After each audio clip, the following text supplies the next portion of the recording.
తట్టను మనం భుజాల మీద ఎత్తుకొని ఆ పట్టభద్రుల ఆశలు హక్కులు కాపాడడం కోసం మనం తిరుగుతూ ఉంటే మా తట్ట అదని మల్లూరుకు వచ్చారు, ఆ తట్ట మాదని మల్లూరుకు వచ్చారు.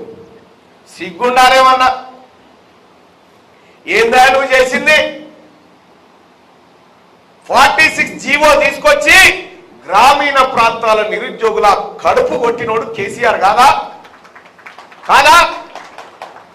317 జీవో తీసుకొచ్చి భార్య ఆదిలాబాద్ కాడ, భార్య అలంపూర్ కాడ, భర్త ఇంకో చోట, పుట్టినోడు నడిమింట్ల అమ్మమ్మ ఇంటి కాడ. ఇది 317 జీవో తీసుకొచ్చి ఉద్యోగస్తులను చిన్నాభిన్నం చేసినోడు కేసీఆర్ కాదా? ఇవాళ నోటిఫికేషన్లు ఏమంటే గ్రూప్ 1 పేపర్ లీకు, 10వ తరగతి పరీక్షల పేపర్ లీకు, ఇంటర్ పరీక్షలు లీకు, ఎంసెట్ పరీక్షలు లీకు.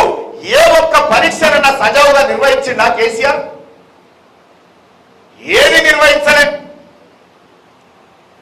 ఇవాళ 30,000 ఉద్యోగాలకు ఆర్డర్ కాపీలు ఇచ్చి వాళ్ళని 30,000 మంది నిరుద్యోగులను తీసుకుపోయి సర్కార్ నౌకరు కుర్చీలను కూర్చుండబెట్టింది కాంగ్రెస్ పార్టీ నాయకత్వం కాదా? కాంగ్రెస్ పార్టీ ప్రభుత్వం కాదా? ఆయన ఏమంటాడు, అవి తప్పట్ల కేసీఆర్ వేసిన ఉద్యోగాలు అవి మీ ఎట్లా అంటే ఉంటారు. సరే నాయన, గతంలో కేసీఆర్ వేసిండు, మేము ఇచ్చినాం అనుకుందాం. మరి గతంలో చేసిన కేసీఆర్ అప్పులు కూడా మరి ఎవరు కట్టాలి? ఆయనే కదా, ఆయన ఖాతాలో జమ చేయాలి కదా. అప్పులట వీళ్ళకట, ఏమన్నా మంచి ఉంటే ఆయన కట. ఇగో ఇది కేసీఆర్ లెక్క.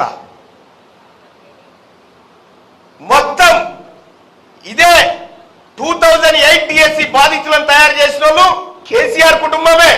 వాళ్ళకి న్యాయం చేస్తానని మోసం చేసింది. ఇక్కడ ఉన్నటువంటి 98 డిఎస్సి బాధితులను కూడా మోసం చేసినటువంటి కుటుంబం కేసీఆర్ కుటుంబం.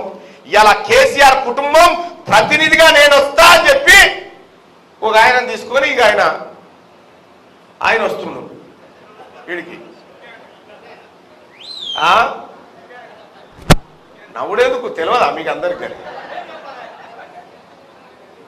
సోదరులారా, మనల్ని ముంచి మన బిడ్డలకు ఉద్యోగాలు ఇవ్వకుండా మన జీవితాలు నాశనం చేసినటువంటి కేసీఆర్ ప్రతినిధి ఓవైపు వస్తా ఉంటే, మన రిజర్వేషన్లు కట్ చేసి మన రాజ్యాంగాన్ని రద్దు చేసి మొత్తం ఇక్కడ తెలంగాణ రాష్ట్రమే కాదు దేశంలోనే ఎన్నికల విధానాన్ని లేకుండా చూస్తున్నటువంటి మోడీ ప్రతినిధి ఇంకోరు వస్తా ఉన్నాడు.